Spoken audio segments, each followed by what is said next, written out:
Alright, this is one of the first two things that you want to get when you're building a motor bicycle is get yourself a beach cruiser or any kind of mountain bike. I prefer beach cruiser because they're more comfortable and they look better when you put a motor on it. And you got yourself an edge cutter. So just go pick up yourself an edge cutter at a swap meet. So this is a 3 horsepower. You can use a 2 horsepower, it'll work the same, but I like the 3 horsepowers. Okay, now that you have the engine off the edge cutter, you want to make sure you keep the hardware right here and get yourself a metal plate. And this one is 4.5 by 8 inches and it's 6 millimeters thick, which is just fine. You can get one a little bit thinner, it doesn't matter, or it doesn't have to be exact measurement as mine, but it just enough clearance for the engine. See? Perfect. And on this side right here, sits perfectly on there, so it doesn't, no overlaps on there. So what you want to do next is don't throw away this. You can always use it for parts, metal, scrap, whatever. And most important,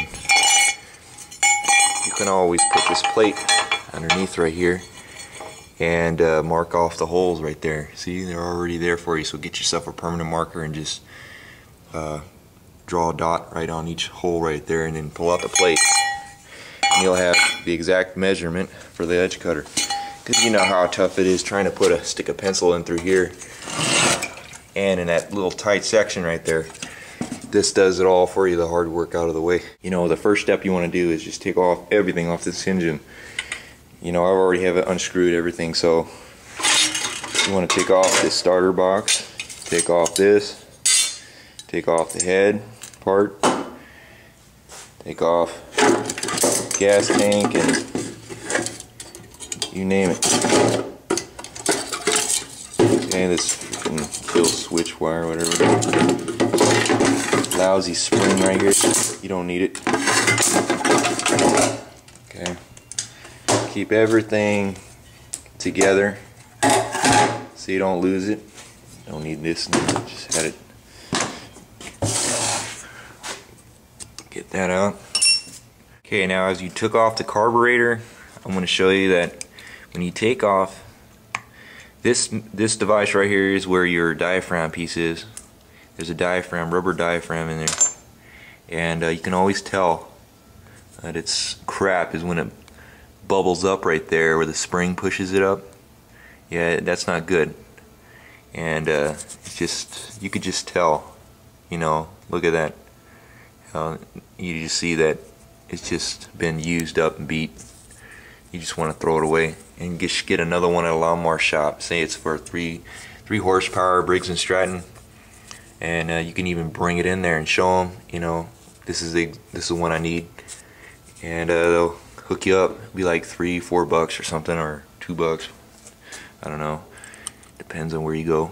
But here's the spring and the washer. You want to keep them together. So now you'll notice that there's a spiral thing in there. You can pull it out if you wanted to, or you could just keep it in there. It doesn't really matter. Anyways, now you want to take these off. Okay, now I have these off right here. These were underneath the carburetor and so on. You want to take off everything you can possibly take off on this carburetor. And a little screw right there. That doesn't really hurt though anything. So now what you want to do is, right now I'm just going to tell you that to grab one of these that you can get at Home Depot, they look like different size rods. Is for cleaning torch tips or welding MIG tips, those copper tips or whatever, brass. You want to get one of those and find the right size to go in each little tight hole that you can possibly find in here, you know, and just go stick it in there and just each little hole, and just make sure that even right inside there where the fuel screw goes in, there's actually two little holes in there. You can't see it. Oh, there you go. I think you can see it. You want to clean it out the best way you can, and then do a thorough basic clean after you do all that. By the way, I took the spiral thing out from the carburetor. It was inside here. I just took this wrench right here and just yanked it out.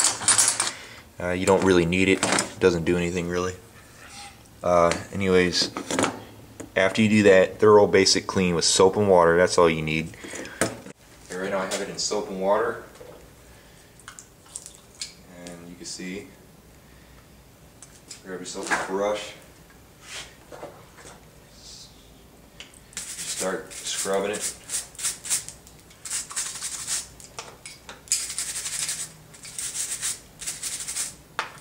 Best way you can. Just get all that dirt and whatever kind of junk that's on there.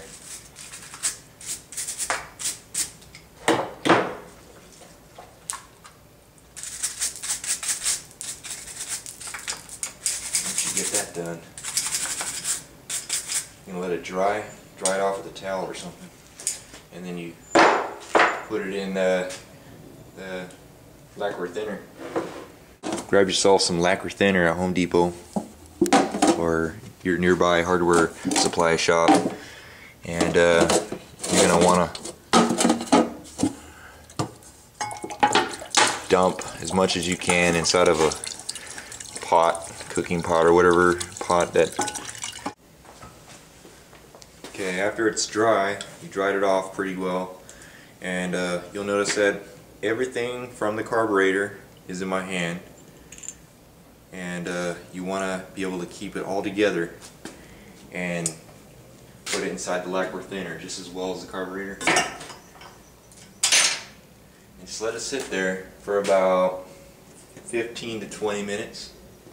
Take it out, dry it out, and you're going to want to repeat this cycle again by getting this device right here at Home Depot or a welding supply shop, and you start to mess around with these little rods right here, and then you just go through each little hole that you can find on the carburetor and just clean out any kind of junk that's in there, and it just helps the carburetor work its best.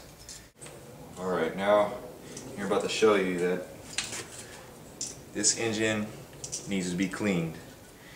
You'll see a lot of dirt and just old oil and grease just been sitting there.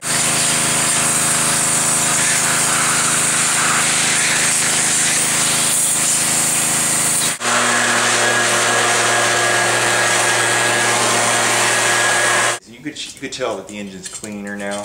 Got all that gunk off and grease, and see, it's not even on my hands. See, it's just really clean now. Now you want to make sure that you look at every piece that you have and then examine it. You want to just look carefully at, you know, your head gasket, especially right here. You see this? This is a poor head gasket right here. You could tell that it's missing the layer on it. There's several layers on this. It's made out of aluminum and some other stuff on there, steel, whatever. It's not going to work. So you want to go to the lawnmower shop, your nearest lawnmower shop, and just bring this in with you and just ask for a new one. Because if you just use this, reuse it, it's going to give you poor compression, and possibly the engine won't even run right, or just won't start at all. So you just want to replace that. Now, one other thing, you want to examine your gas tank. Take a good look at it carefully and look at every part of it and make sure there's no cracks, because sometimes you'll see a crack in it and you'll see that your gas tank or your carburetor or certain parts of your engine looks like it's leaking, and you can never find out, okay, where is it leaking from, and you'll never find out.